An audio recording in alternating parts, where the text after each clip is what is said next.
Now, the nation's energy self-harm continues unabated, and the bloke in charge, Climate and Energy Minister Chris Bowen, well, he continues to embarrass himself on social media, pretending that black is white and that expensive, unreliable, renewable electricity is cheap and reliable, and that coal-fired power is the problem. China and India, they know what we also know, that renewables are the cheapest form of energy, lower emissions and also more reliable. Because in Australia, we are facing coal-fired power stations breaking down every single day. Yeah, this bloke actually pretends that coal-fired power stations are the reason that power prices keep going up. In other words, he lies. He spreads information that is the opposite to reality. And he's been exposed again today because it's been announced that the nation's largest electricity generation plant, the coal-fired Eraring Power Station on the New South Wales Central Coast, will have its life extended by another 2 years to at least 2029. Why is this happening? Because the power grid can't function without Eraring, because the so-called renewable energy transition is failing, because the intermittent power of renewables can't power the nation, and because Bowen's political spin about coal-fired power is exposed as false, just blatant lies. The truth is, the renewables transition is pushing power prices up and electricity reliability down.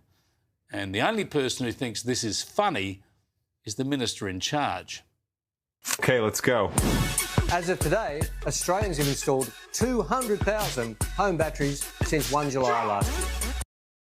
All fun and games for Chris Bowen, but all the economic pain and suffering is there for the rest of us. Let's bring in Aidan Morrison, the Director of the Energy Program at the Centre for Independent Studies. Thanks for joining us again, Aidan. You won't have been surprised that they need to keep Eraring going till at least 2029. No, the writing has been on the wall for at least 6 months, Chris.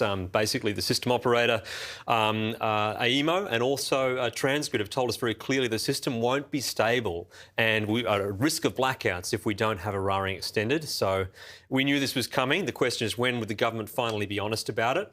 And today it appears that Origin has actually decided that it's commercially profitable and viable for them to keep running the power plant through to 2029. So that's what they're going to do. So taxpayers don't have to subsidise this? It doesn't look like they do have to subsidise this at all. They had the option of calling on some underwriting for the 2 years from 25 to 27.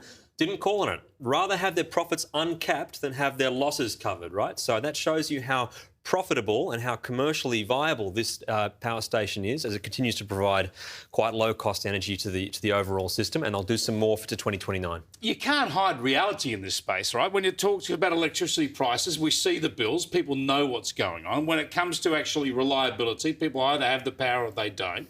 Yet Chris Bowen, what he's saying to me seems to be the complete opposite to reality. If he's saying coal-fired power is the problem, then why are we suddenly desperate to hang on to more coal-fired power?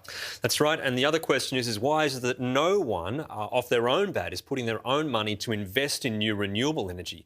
Everything that's proceeding now for wind and solar is being underwritten by some state or federal government scheme or another. But yet, Origin in this case, off their own bat, with their own money, will happily extend Eraring another couple of years. So the market will support new coal and coal remaining in the system. That's still financially viable, but the market won't support investing in more grid-scale wind and solar. So that's not financially viable. So what is Chris Bowen trying to tell us when we can see these two signs clearly in the market?